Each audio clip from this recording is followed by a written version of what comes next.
Welcome to the Inspired Riding Podcast.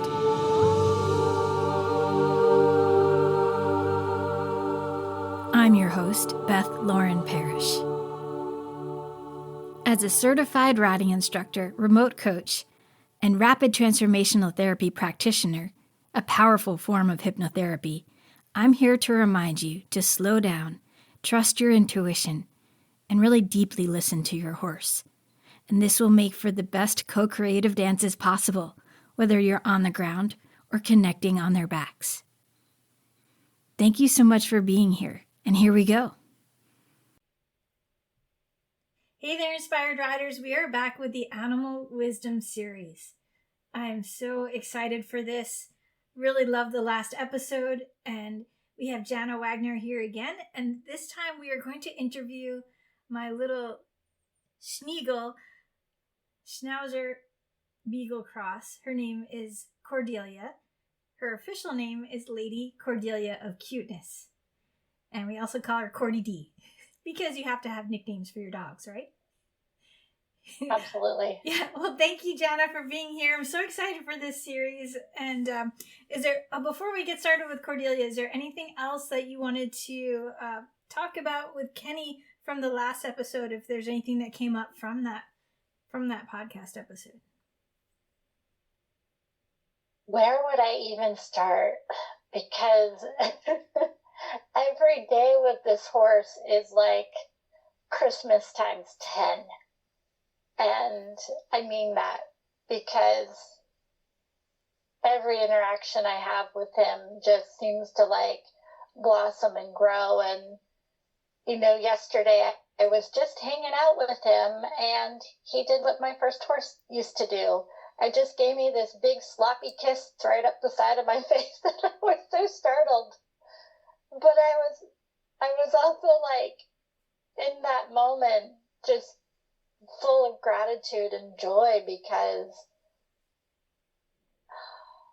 it was so special and unexpected. Kenny has stepped up his game since we talked. Like he has figured out to go, as soon as he sees me, he goes and plays and gets his sillies out because I told him to. And he's ready to go. So I go out there, don't have to do any exercise prep, nothing. This horse loves his clarity, loves his instructions, and he goes and does it. And so by the time I was ready to go out and just ride a little bit, he was ready to go. No questions asked. And, oh gosh, he's just incredible. I don't even know what else to say. He has, but this was cool. We were working at Liberty yesterday, and Chip, I realized it's not that he and I weren't good at telepathy with one another. It's that we're both very fast-minded individuals, and we tend to bypass all of that because we just know what each other's thinking.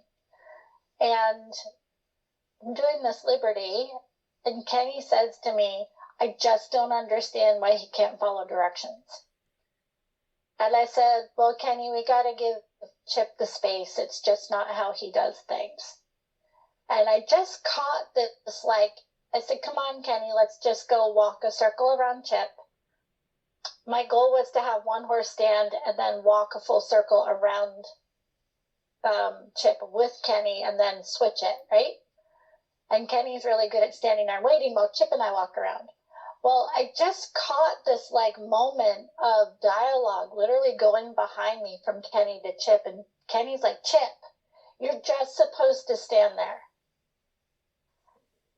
And I sort of glanced around because I heard this, and I see Chip go, oh, okay.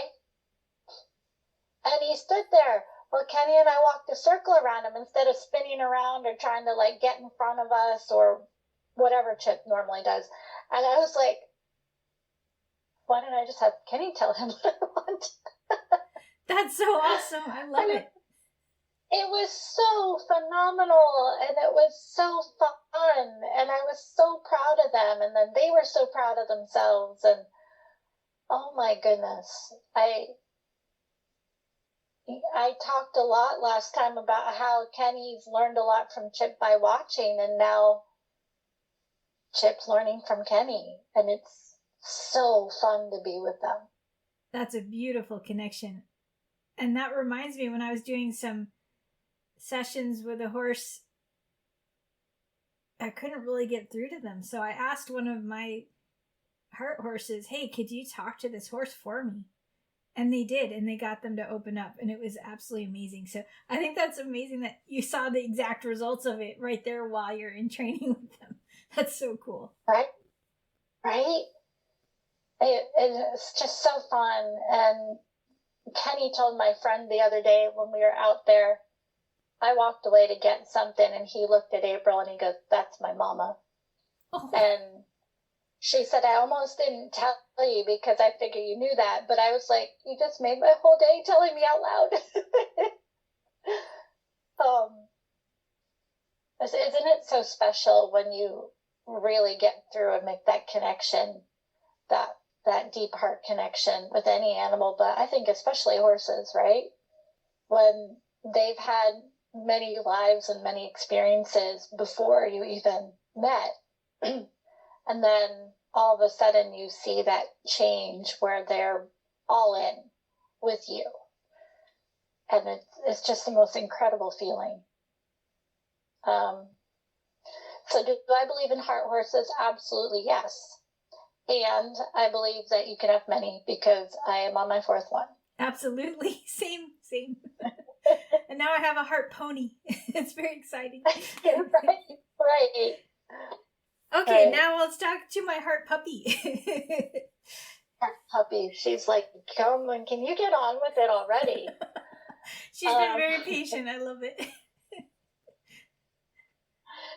Very patient. Let me ask Cordy where she'd like to start, because I know she started to share with us about a past life as a horse and big movement. Let's see if she wants to go from there or somewhere else.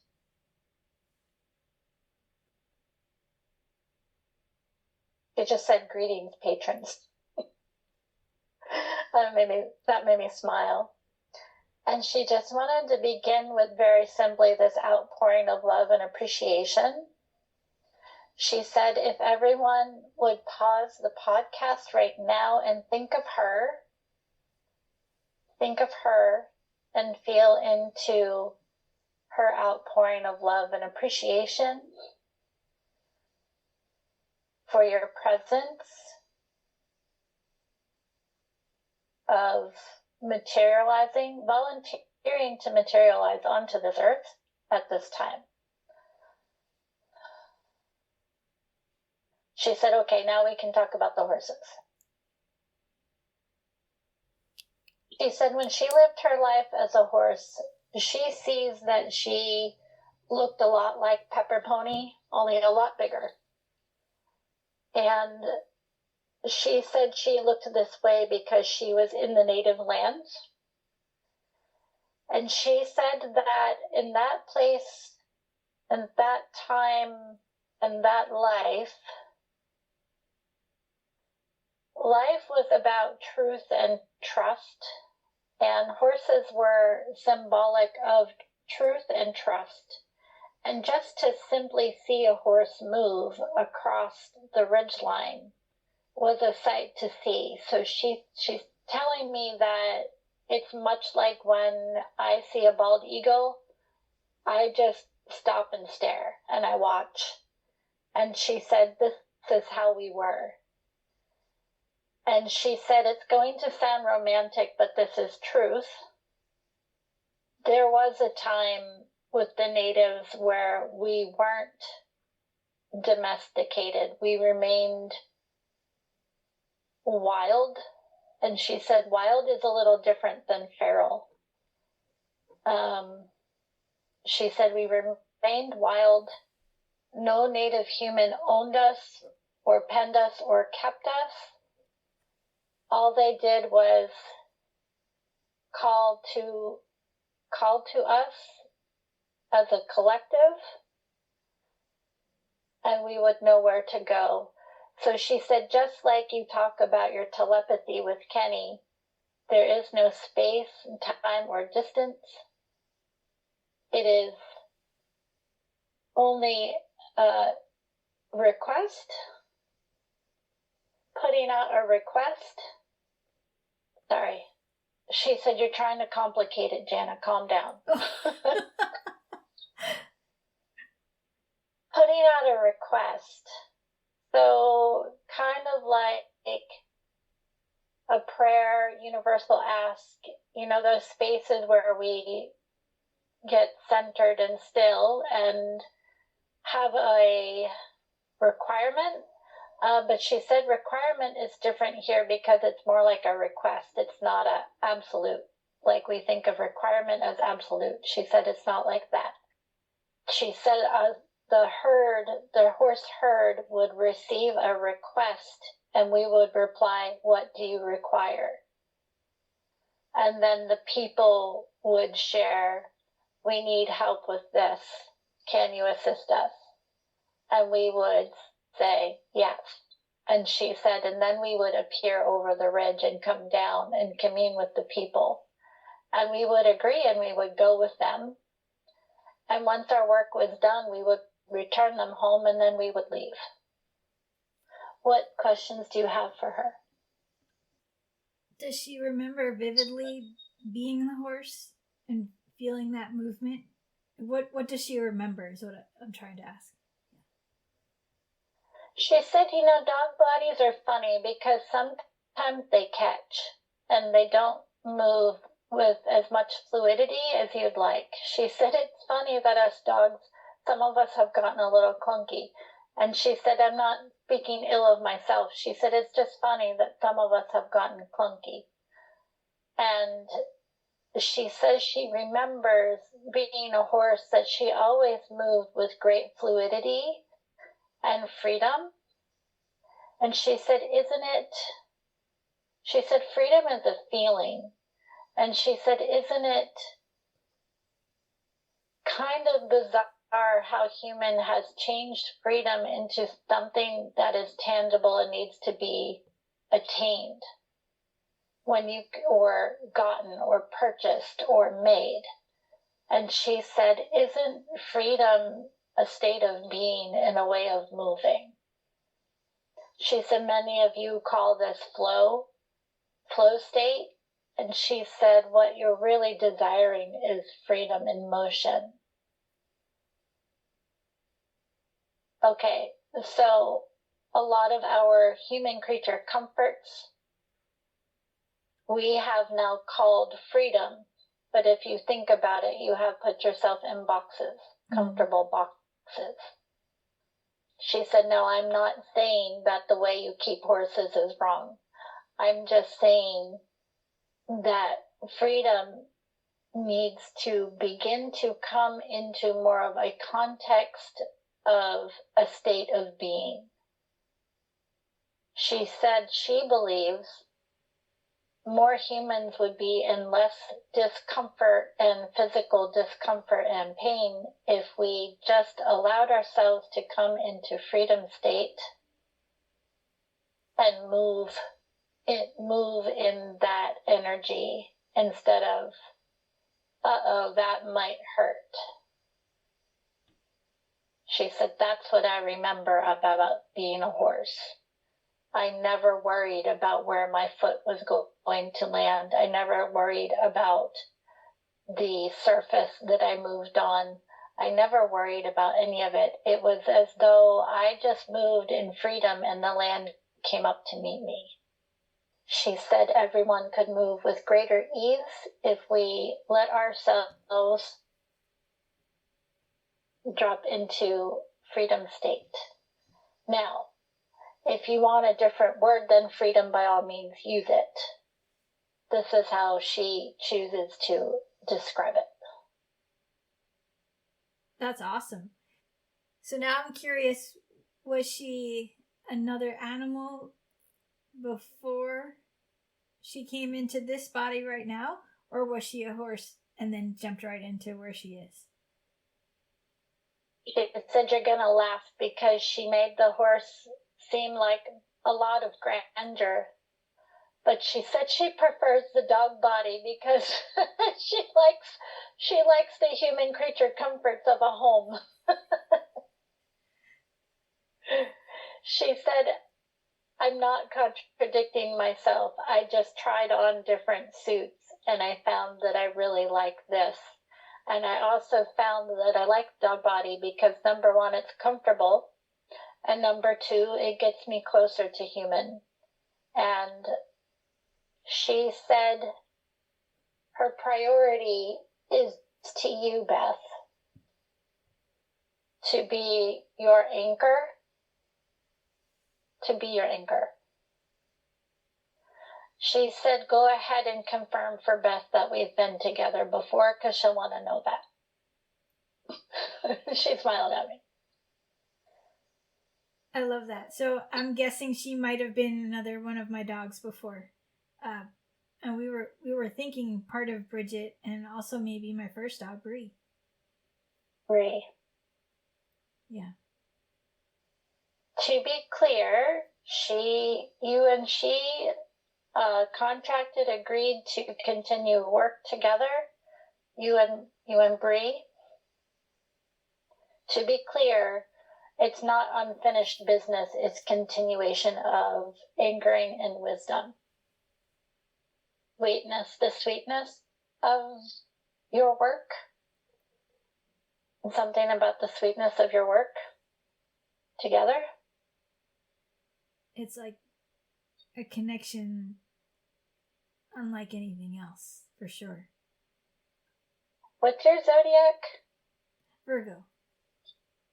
What element is that? Do you know? Earth. Grounded. Yeah. And Cordelia is also at Virgo. Oh, interesting.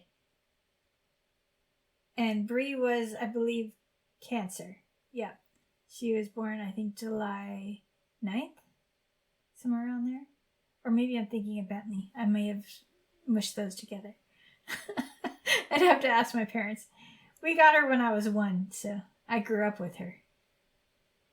Okay. There was that childhood connection, almost like Winnie the Pooh and Christopher Robin together, you know? Mm-hmm.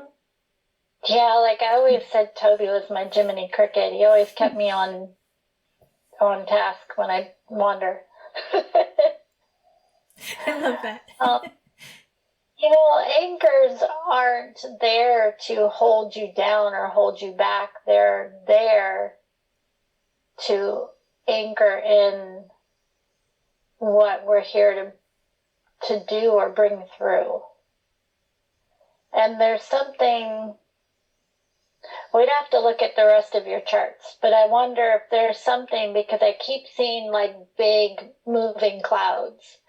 Like there's a lot of energy in the wind and starting to like bring that in. Depends on your perspective on wind, because wind in some modalities is a pathogen and can create a lot of havoc and a lot of chaos. And I've experienced that myself. Also,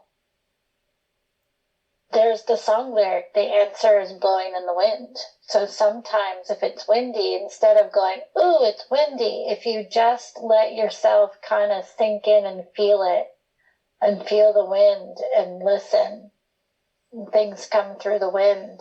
And she said that it's like where the earth and the sky meet is horse, right? Horse is like the exact conduit of where earth and sky meet. And so, that's the space where the stream of consciousness is, where you tune in and access universal wisdom. It's also the space where I tune in and connect with the animals, because it translates for you, right? Some animal communicators prefer to work with one species, and that's fine. The thing is, if you tune into this in-between space, so where the earth meets the sky, in between the sounds between the sounds, like Toby told me, if you just listen in between those spaces, or the silence between the words, the silence or space between the music notes, all those things are saying, this is the frequency space to tune in and listen from, that acts as a translator for everything. So this is how you can talk to a gecko or a fish, or I have some goldfish I talk to, or a fish, or any species, anything at all. It's the space you can get your downloads, right? Yes. And so I'm getting excited because it's like helping me really understand anchoring into that space, because I know how to access it. But sometimes I sort of float away. You get a little far into it, right? Yes. And it's also a really supportive space to anchor into, because things get quiet and clear there, even though there's so much information moving through it. And because I just kept getting that feeling from her, like when I saw the horses kind of come up over the ridge, it just was like silent. And they just were so magical to watch, right? Absolutely. Like they appeared out of thin air. I also think of the phrase, there's a change in the wind. Yeah. So it's perhaps reminding me to come back to that sweetness, that joy, to bring back, is what people need a lot right now, right? Mm-hmm. And this is a 1 year. So we're coming out of a 9 year, which was kind of culmination, closing out and starting new. And I know I'm moving through it too, where there's a lot of newness coming in, and having to look at things in a whole other way as well. It's a little bit confusing, because you think you know right where everything is, and then it changes up again. So I'd love to know from Cordelia if she has any specific advice for people in relating to animals. She said humans love to talk about another being their rock. She would like to offer that the rock is like the anchor, right?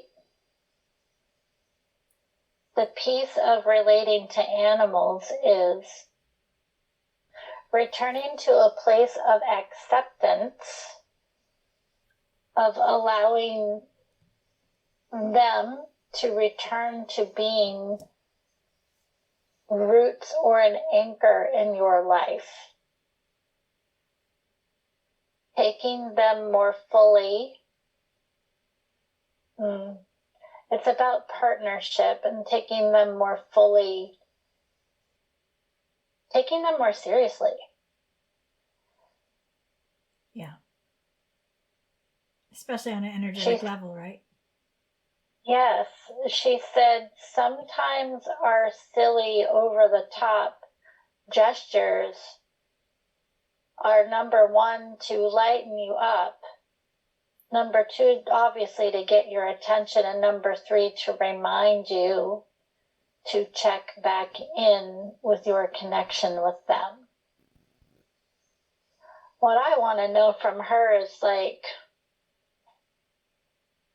is there another way to verbalize connection, to create it into what it is? Because I was just wondering to her, because I know that you can say the word connection over and over and over, but how is human mind processing through that, right? That's a great question. She said part of the problem is human has turned the word serious into stern. She said serious doesn't mean stern. It means connected. So serious, she thinks, comes out of theories sequence. So a series is a sequence, and serious means giving your presence, your full presence and attention to the sequence of interactions. And through that, we learn to create connection. Serious does not mean stern. It means give full attention. I love that. Present focus. What's that? Yeah, my mind was arguing with the grammar of present focus, but that's what it is, present focus. It's so interesting to me. One of the things Chip came into my life was to teach me about taking life less seriously. And he's such a clown, and he makes me laugh every day. And he came into my life when I was having a really hard time. And he just helped me realize the things I thought matter weren't that important, weren't that big a deal. And didn't the joy matter more? And now Cordy has helped me shift the serious idea again. I love that. Yeah. Yeah. Because focused presence. And it's a matter of respect too. You're not just treating them like, oh, this cute little thing I just love to cuddle. It's like, yeah, but they also have so much wisdom to share with us and to connect to, right? Mm-hmm. And the listening comes through the connection. We listen through all of our senses. Our senses are always informing us. Cordy's reminding me of when I went to the wolf sanctuary a couple years ago. And I was so excited, obvious reasons. And I was so excited to tune into these wild animals in the sanctuary. And what I expected them to have a one-on-one conversation with me was not what I experienced. What I experienced was being invited into a collective group that were in constant telepathic connection with one another. And I felt them cycle through every single emotion, like instantaneously, just one after the other, all at the same time. It was everything all at the same time, but I would feel them just cycling through all these emotions until they landed on the one, and then the whole group would respond from that one and relay the information. And then the tour guide was explaining to us about how in the pack everyone has a different role, like these two are the alerters, this one does this job, this one does this job. But then they were all just so seamlessly connected and communicating, even though they lived in groups of 2, 3, or 4 in different pens, but they were all in the same vicinity, right? And they could still collaborate as a collective whole. And Cordy is just reminding me of that, because that's how quickly, when we learn to listen and connect, that's how quickly exchange of information can happen. So again, if the wolves don't resonate with you, think about a school of fish, how they all turn and move in unison. How do they know? They're not watching and then responding. They just know because they're connected. Oh, she's so funny. She goes, it's also how it's easy to catch them. She said fish don't think to scatter often enough. She said she could go on about many species. She knows a lot about them. Well, let's go back to horses. Is there any other advice you'd have for people now interacting with their horses since she's had that experience? She said she would love to encourage people to create and write down their own prayer or mantra. She said, doesn't matter what you call it. Just make something that resonates with you that is representative of how you want to not only show up in the world, but representative of the relationship and partnership you wish to have with your horse. And when you write it down, you have extended an invitation to bring it into your senses. And then when you speak it to your horse, it is as though you are creating a declaration of your desire to connect more fully.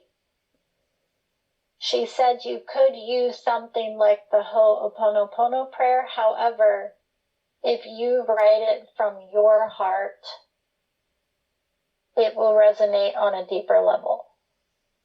She would like to encourage everyone, and this is why she said she called it a prayer, because prayer is a statement or request, like she talked about earlier, statement or request. Prayer is not exclusive to religion or any other practice. It is simply a statement or request with a focused intent. She said if more people did this with their horses, it would open so many doors to the connection that you seek.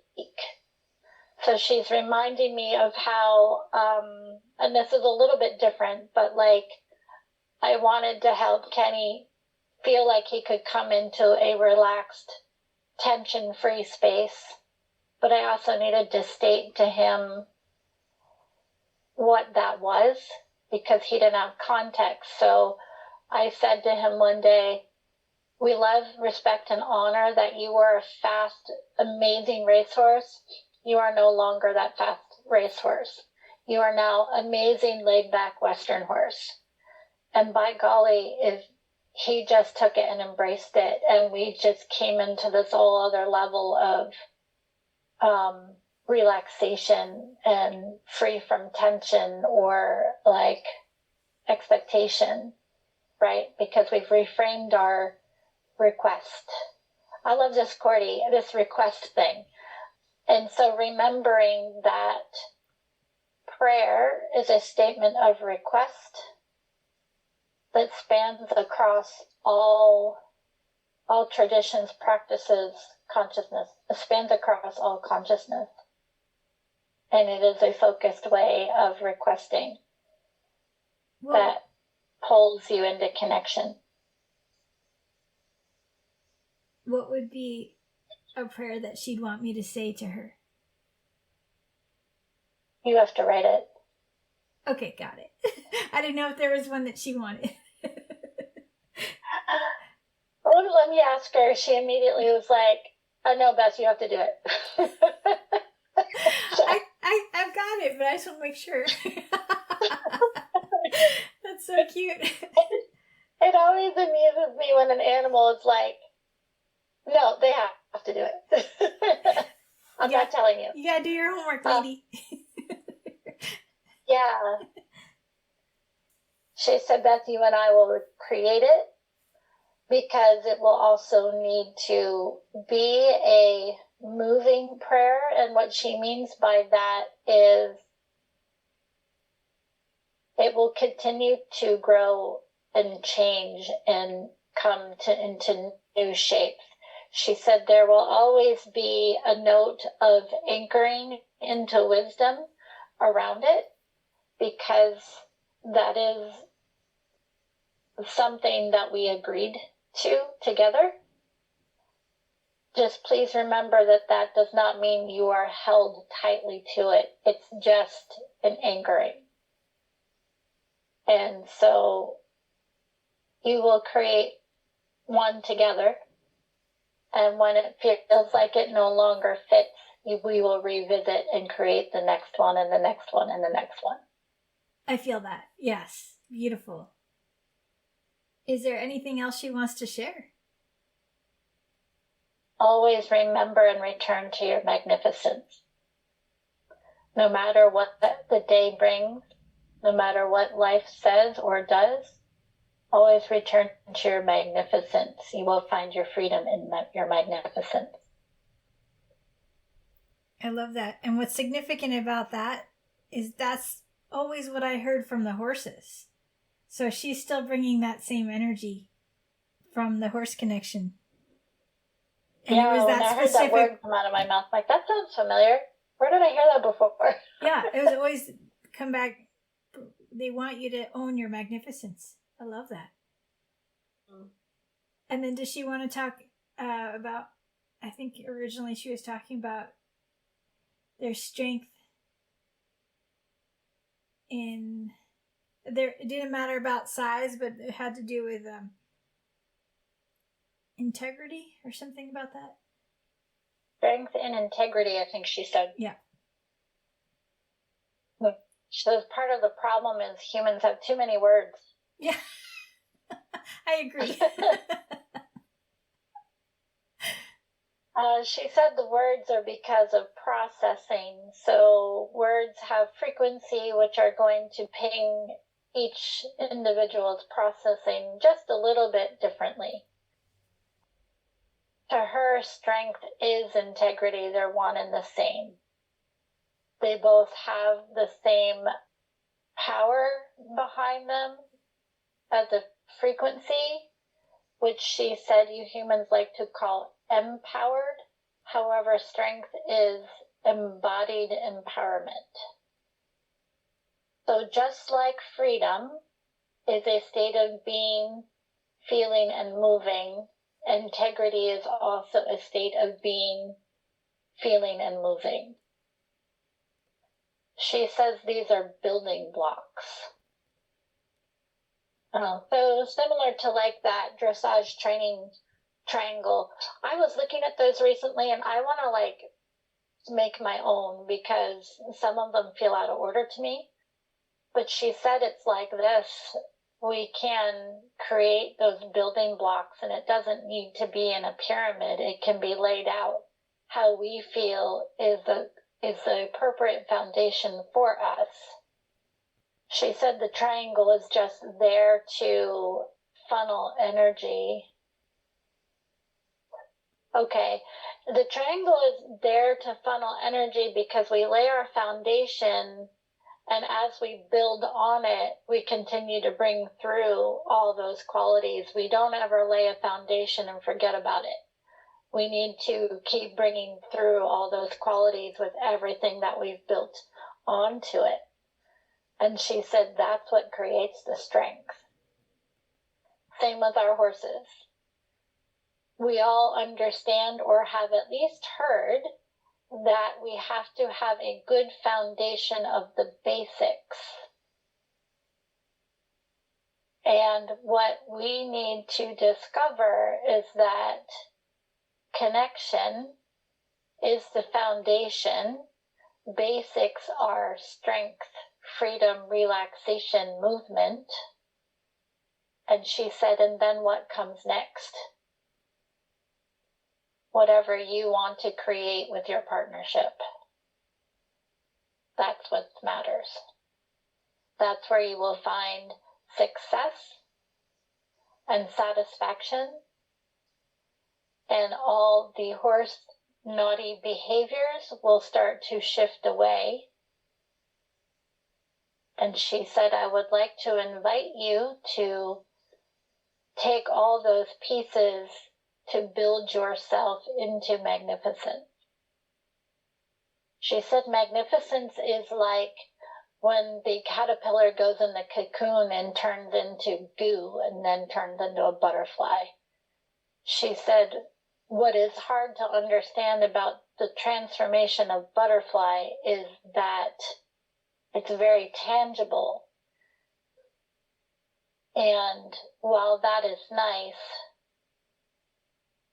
it's important to embrace what you know through your intuition and create and build trust in intuition and create and build trust into what you can't see.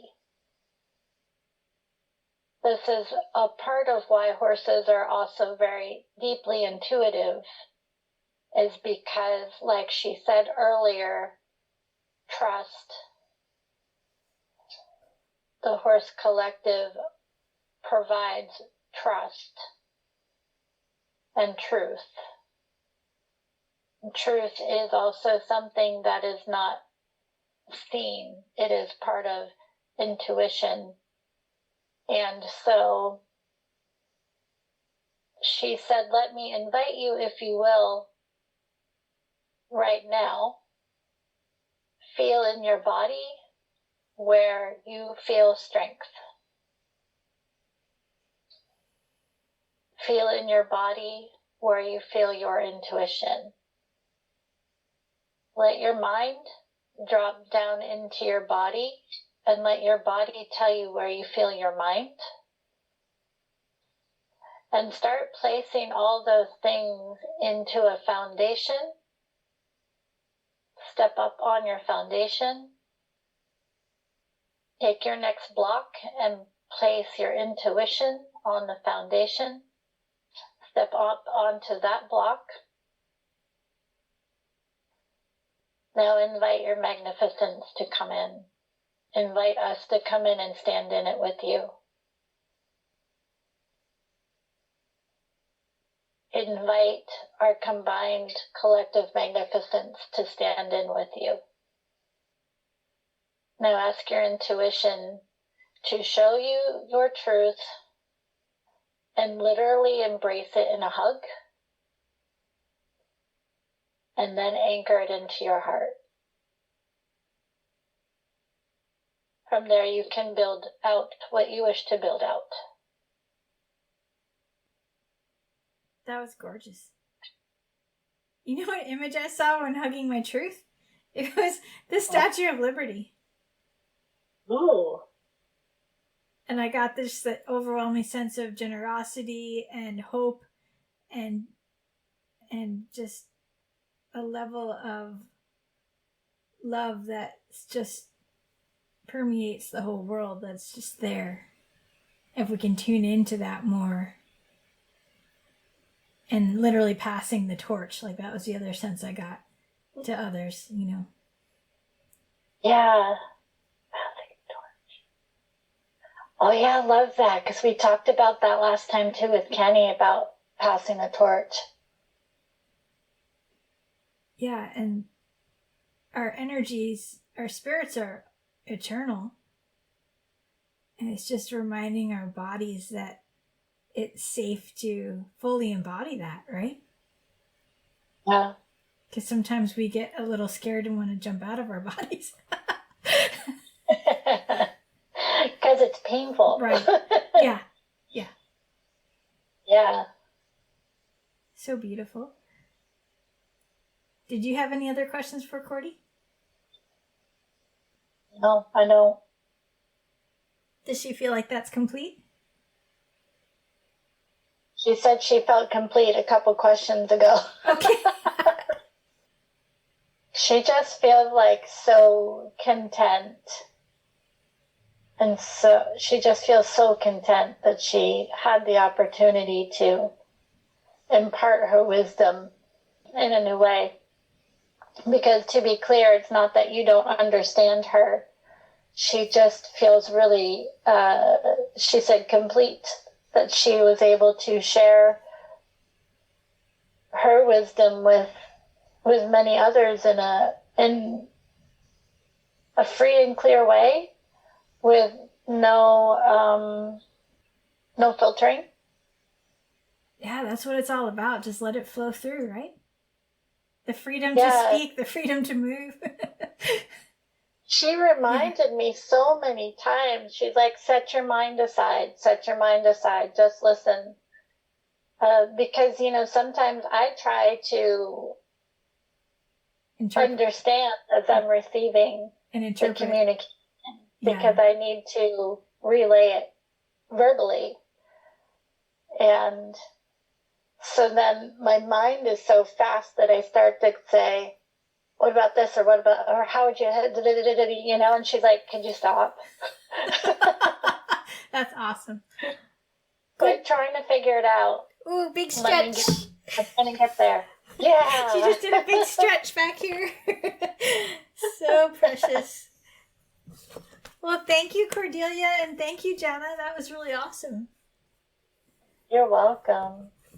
And I want to encourage everyone who listens to these, email, jump into our Inspired Riders group, and send us questions. We're happy to start answering questions about these episodes. And if you have specific questions for the animals or just want us to ask questions to the next animal we talk to, definitely let us know. We'd love to get you guys involved more. Yeah, we would love that. And then we'll do like a little question spot probably toward the end of the episode. Perfect. We'll pick a couple and read those off and discuss. And I think that'll be a lot of fun. Absolutely. Well, this was wonderful. Thank you so much again, Jana. You're welcome. And thank you, everyone, for listening. If you enjoyed this podcast, please share it with your friends, create a review, and remember to lead with kindness for yourself and for your horse. Sending lots of love, and may the horse be with you always.